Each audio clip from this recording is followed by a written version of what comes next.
Tuhan, merasa hidup mereka lebih benar daripada orang lain, ahli-ahli Taurat atau orang Farisi, saudara. Yang kedua adalah golongan yang kedua, saudaraku, adalah golongan orang berdosa, Bapak Ibu. Kalau yang tadi golongan yang satu itu adalah golongan yang merasa hidup benar, kudus, yang sempurna.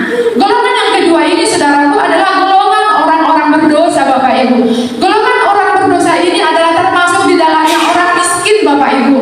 Orang miskin, orang-orang yang terpinggirkan, orang cacat, pengemis, orang berdosa. Jadi saudara, kedua golongan ini, saudara, tidak saling bersinggungan, Bapak Ibu.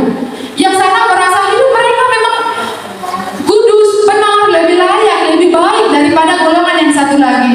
Jadi saudara, ada dua pengelompokan. Dan saya rasa saudara dikasih oleh Tuhan, kedua golongan ini sampai sekarang masih ada, Bapak Ibu. Walaupun tanpa disadari atau tanpa kita menyadarinya, kedua golongan ini sampai sekarang itu masih ada, Bapak Ibu yang dikasih Tuhan. Bapak Ibu yang dikasih oleh Tuhan, kedua, gambaran kedua golongan ini, saudaraku, akan kita lihat di dalam bacaan Alkitab kita hari ini, saudara, supaya kita mengetahui, oh, golongan yang seperti ini yang seperti apa, golongan yang kedua itu yang seperti apa. Kita akan melihat, saudara, di dalam bacaan kita hari ini di dalam Lukas 15 ayat ke-11 sampai dengan yang ke-32 panjang, Bapak Ibu, supaya kita boleh sama-sama membacanya. Saudara yang dikasih Tuhan, kisah ini sudah terlalu sering untuk kita dengar tentang anak yang hilang atau anak nalilu, Bapak Ibu. Sekarang ini lagi tenar-tenarnya bikin kor anak nalilu sampai dinyanyikan, saudara. Saudara, mari kita baca di dalam Lukas 15 ayat yang ke-11 sampai dengan ke-32. Panjang ayatnya, saudaraku, sama-sama kita baca.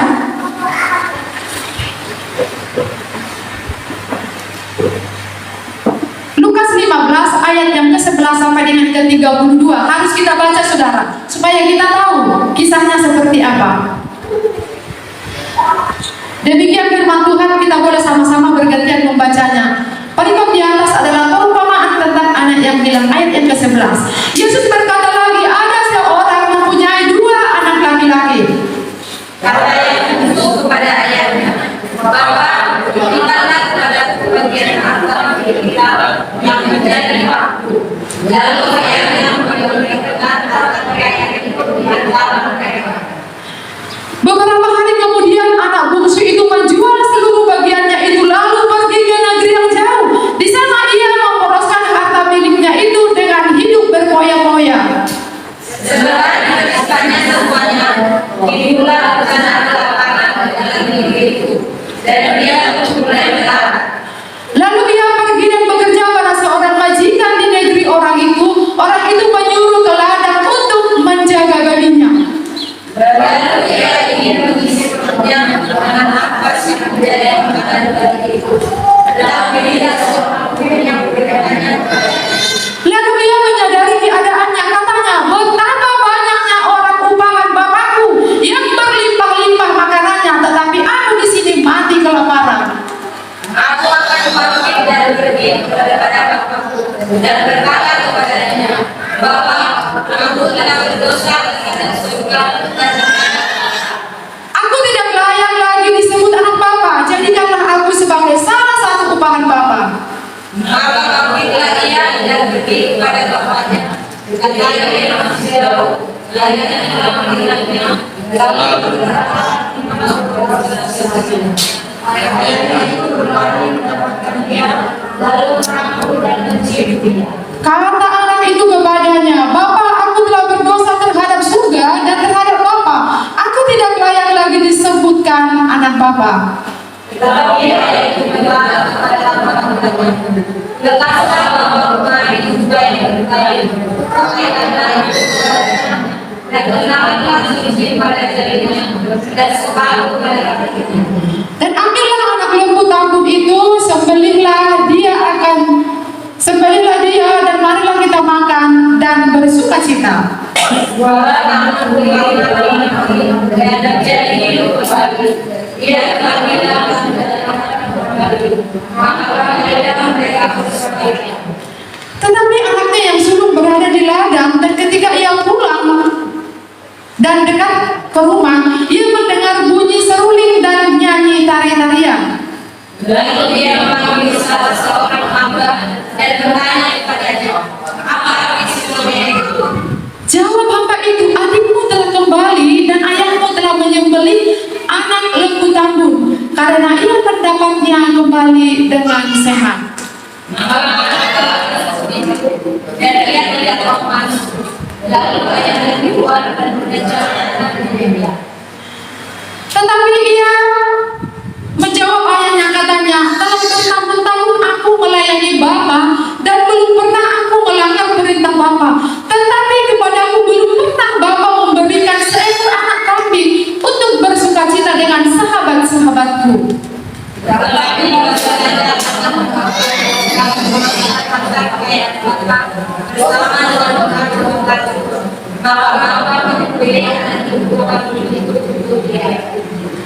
Kata ayahnya kepadanya, anakku, engkau selalu bersama-sama dengan aku, dan segala kepunyaanku adalah kepunyaanmu. kita akan bersukacita dan bergembira.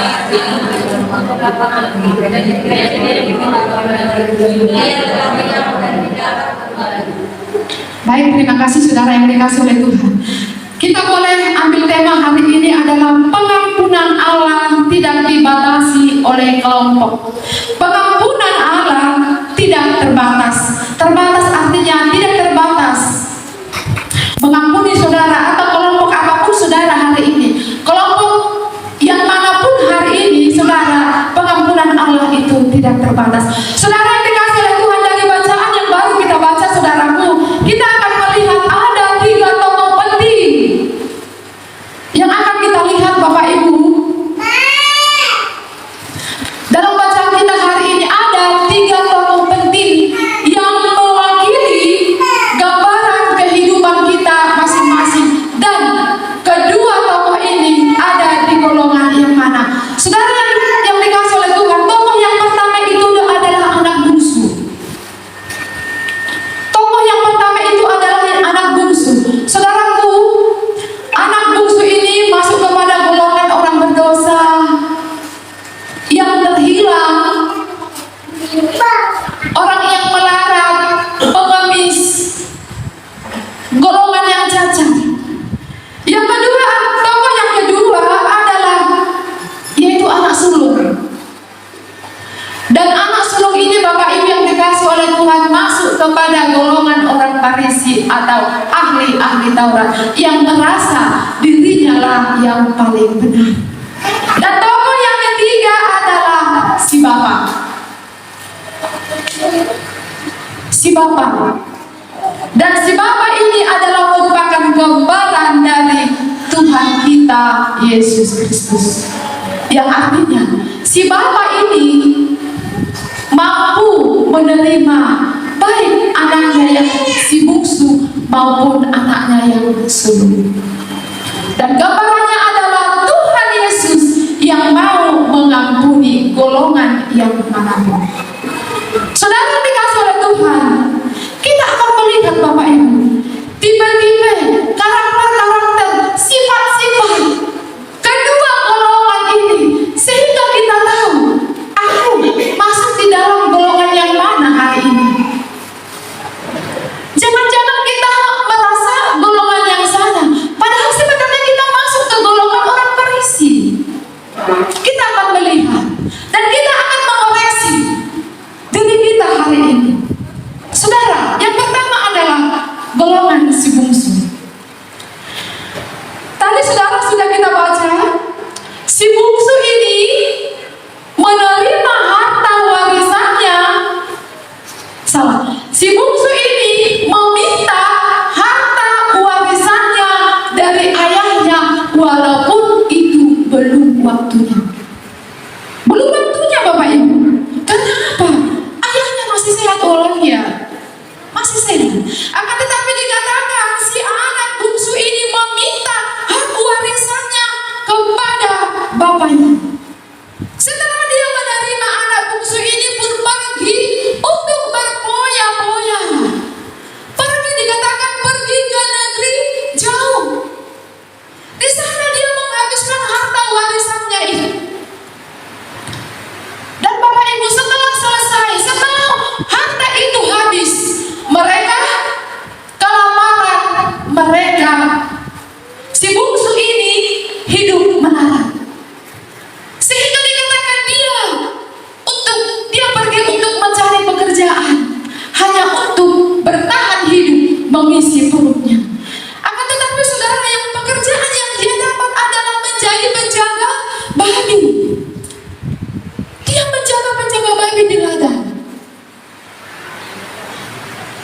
Saudara yang dikasih oleh Tuhan, untuk mengisi perutnya saja pun dikatakan dia harus rebutan dengan seekor babi. Saudara yang dikasih oleh Tuhan, gambaran ini adalah gambaran orang yang memilih hidup terpisah dari Allah.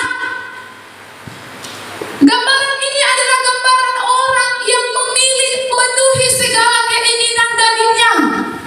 Hidup terpisah dengan Tuhan, hidup di dalam dosa, tinggal di dalam dosa, jauh hidup dari Tuhan. Ini adalah gambarannya.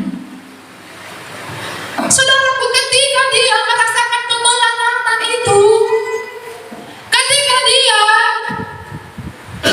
rebutan makanan dengan babi, dengan seekor babi, baru dia tersadar. Dia tersadar. Begitu banyaknya upahan di rumah bapakku. Begitu banyaknya orang menjadi upahan di rumah bapakku. Dan di rumah bapakku itu banyak makanan. Aku di sini mati kelaparan. Aku harus rebutan dengan seekor babi. Dia tersadar, Bapak Ibu. Saudara yang dikasih oleh Tuhan, kadang masalah yang kita alami, kemelaratan yang kita alami, itu kadang diizinkan Tuhan, atau itu boleh kita alami, itu karena dosa perbuatan kita. Itu terjadi karena kesalahan kita. Sebenarnya Tuhan sudah menyediakan yang terbaik bagimu, akan tetapi saudara lagi memilih untuk hidup jauh dari Tuhan, sehingga yang datang apa? Kemelaratan,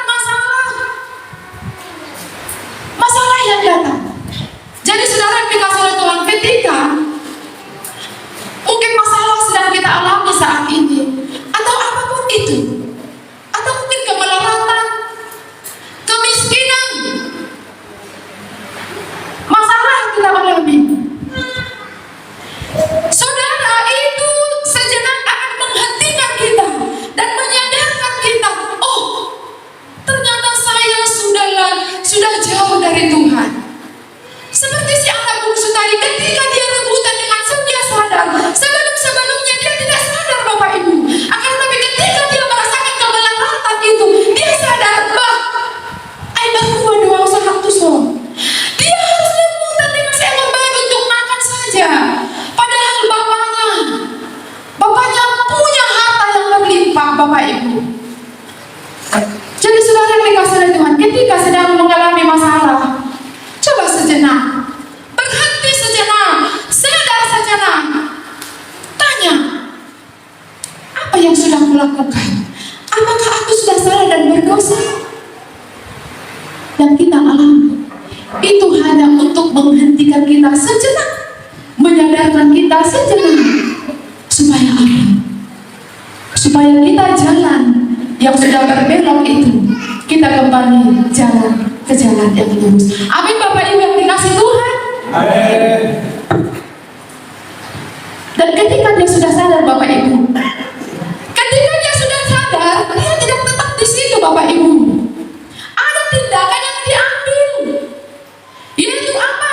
Aku harus bangkit dan kembali kepada Bapakku. Bapak Ibu, karena banyak orang berkata, aku sudah berdosa, aku sudah salah, akan tetapi saudaraku tidak ada tindakan apa-apa. Dia tetap hidup di dalam dosa itu. Dia tetap ada di situ. Tidak ada gunanya, Bapak Ibu. Si anak bungsu ini berkata, aku akan bangkit dan kembali kepada Bapakku.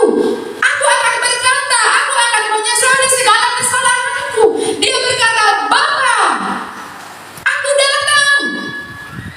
Aku sudah berdosa. Bahkan aku tidak layak lagi disebut anak Bapa. Iya, saya sadar itu, Bapa. Tapi paling tidak, jadikanlah aku jadi anak upahan Bapa.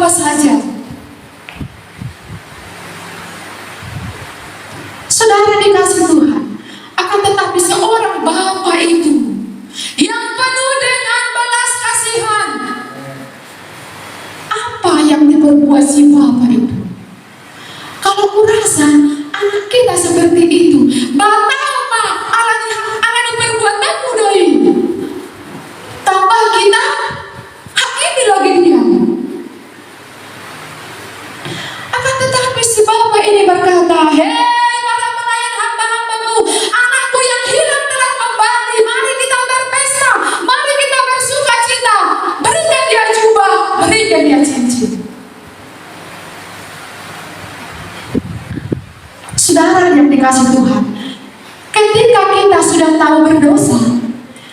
Ketika kita sudah tahu salah, mari akui kesalahan kita di hadapan Tuhan. Dengan hati yang paling dalam, sadar kita kembali lagi ke Tuhan akan menerima kita kembali.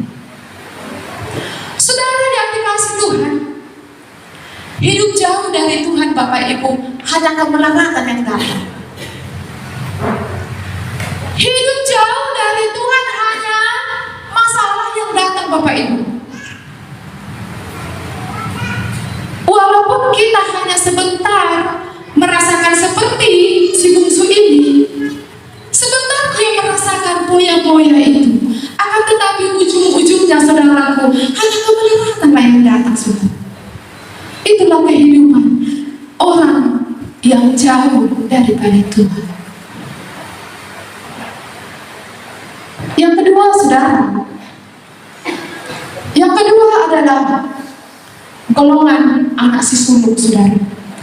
Golongan anak si sulung ini Bapak Ibu masuklah ini kepada golongan ahli-ahli Taurat dan orang Farisi. Ayat yang ke-28 dikatakan, maka marahlah anak sulung itu dan tidak mau masuk. Saudara, ketika anak si sulung ini tahu bahwa adiknya sudah kembali dan ayahnya menyambutnya dan mereka bersuka cita, dia menjadi marah. Itu artinya apa Bapak Ibu? Iri hati, iri dengki, tidak punya kasih. Dia merasa bahwa dirinya yang paling benar. Si sulung ini berkata, telah bertahun-tahun aku bersamamu.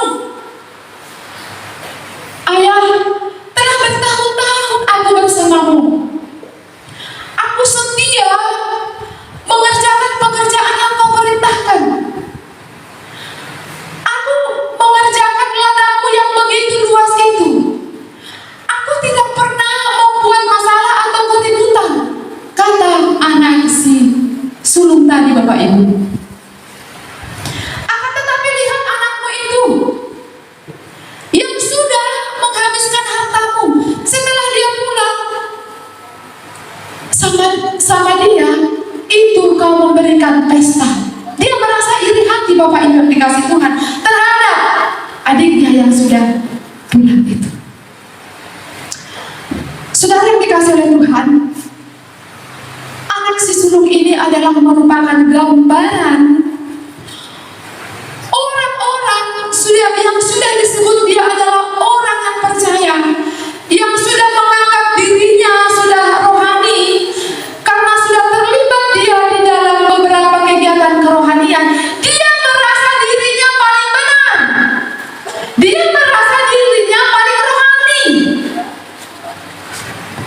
Si anak bungsu ini, si anak sulung ini mencoba menjelaskan tentang kebenaran dirinya terhadap ayahnya tadi saudara. Dijelaskannya semuanya. Aku begini, aku begini, aku begini, aku begini, dan aku begini. Semuanya tentang dirinya yang dijelaskannya saudara. Tentang dirinya. Akan tetapi saudara yang dikasih oleh Tuhan, di dalam dirinya tidak ada pengampunan, di dalam dirinya tidak ada kasih, di dalam dirinya ada banyak iri hati, iri dengki. Dia berkata, aku yang paling benar, aku sudah berjasa, aku mengerjakan ini, aku mengerjakan itu. Saudara, ada juga saudaraku terjadi di dalam kehidupan kita. Jangan kita pikir karena kita sudah melayani Bapak Ibu, karena kita sudah melayani, kita menganggap diri kita adalah orang yang paling benar. Akan tetapi sedikit saja disinggung perasaanmu, engkau sudah tersinggung. Sedikit saja terjadi hal yang tidak kau kehendaki, sudah kau sakit hati. Seperti itu. Mana kasihmu? Sedikit saja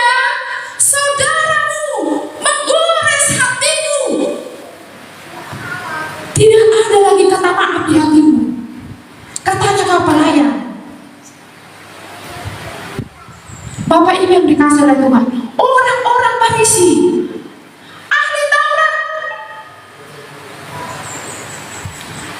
ketika saudaraku Tuhan Yesus bersama dengan orang-orang pemungut cukai, Bapak Ibu, ketika ada perjamuan, pemungut cukai di situ, orang Farisi berkata, lihat Tuhan, dia makan bersama dengan orang berdosa. Artinya apa? Merasa dirinya paling benar. Orang pemungut cukai ini tidak layak untuk mengenal Tuhan. Hati-hati saudara, apalagi saudara yang sudah disebut dengan pelayan, hati-hati. Jangan merasa diri kita paling hebat, paling benar. Akan tetapi sebenarnya gampang sakit hati, gampang tersinggung, tidak dihargai sedikit sudah berubah wajahnya.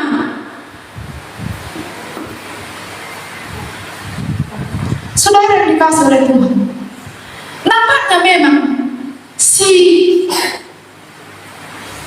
bungsu, si sulung ini yang selalu bersama dengan ayahnya, nampaknya dia baik kan?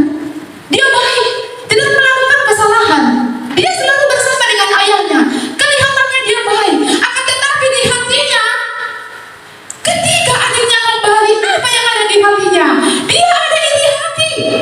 Dia tidak berusaha mengampuni adiknya yang sudah kembali itu. Padahal ayahnya berkata, anakku, engkau selalu bersama-sama dengan aku.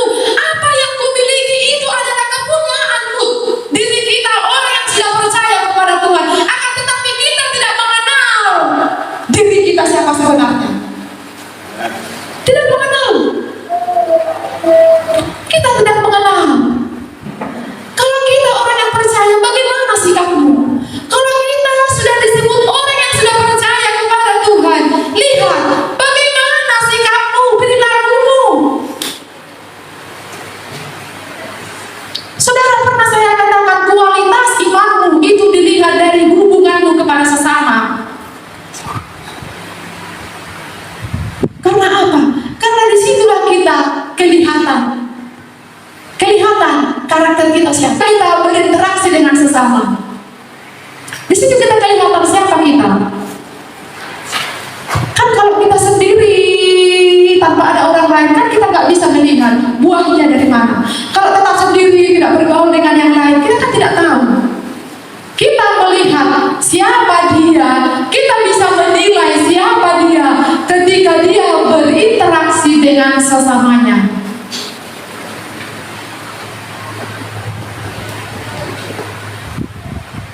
Jadi Bapak Ibu yang dikasih oleh Tuhan, sekarang kita bisa mengintrospeksi diri kita. Apakah saudara ada di dalam golongan anak yang terhilang tadi, menyadari dosanya dan kembali kepada Tuhan? Ataukah kita ada di golongan orang-orang Farisi tadi, merasa dirinya paling benar, padahal sebenarnya tidak ada gunanya? Yang ketiga adalah si Bapa. Dan si Bapa ini adalah merupakan gambaran Tuhan Yesus. Saudara, si Bapa ini mampu menerima kembali baik anak sulungnya maupun anak bungsunya, Bapak Ibu. Sebenarnya sudah terlalu jahat si anak yang sulung ini. Sudah terlalu jahat.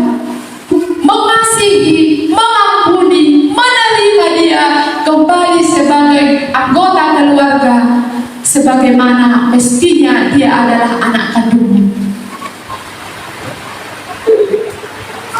Dan anak si sulung, anak yang paling besar ini, dia berkata, si ayah ini mengajak anaknya yang paling besar ini, ayolah anakku. Karena sebelumnya dia dikatakan tidak mau masuk, dia marah, tidak mau masuk di dalam acara itu.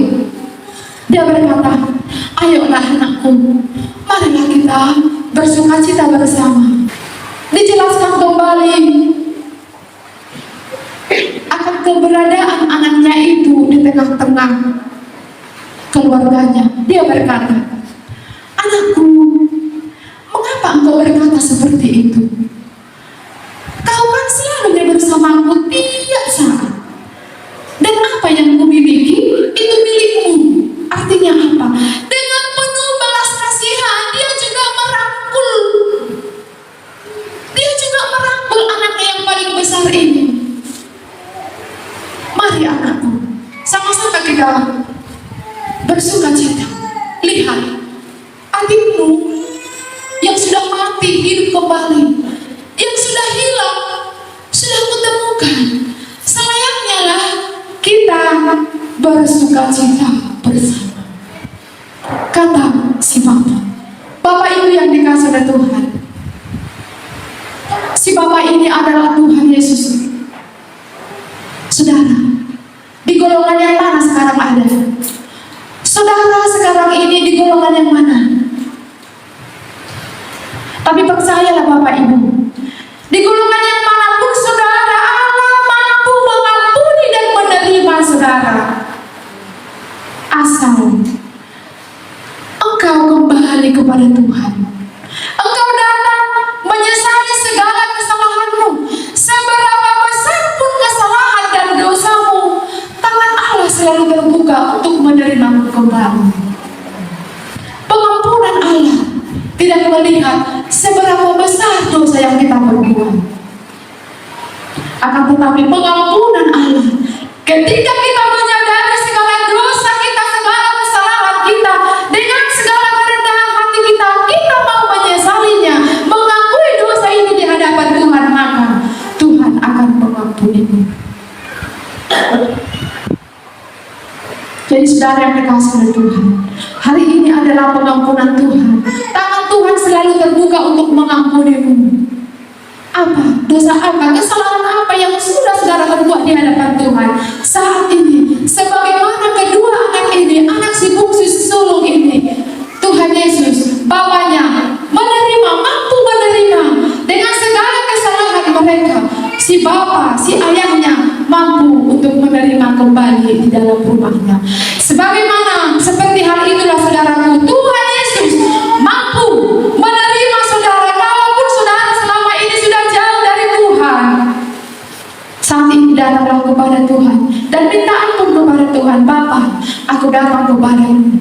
Amin. Bapak Ibu yang dikasih Tuhan, kita mau angkat satu pujian kita kepada Tuhan sambil kita mulai merenungkan.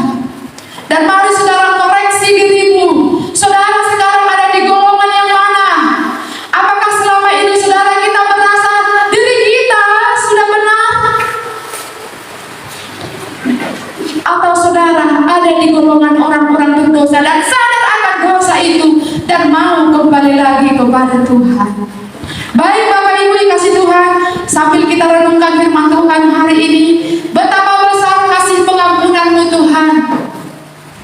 Haleluya, kita sama-sama menyanyikan pujian ini kepada Tuhan. Pengampunan yang Kau beri, pulihkan hidupku.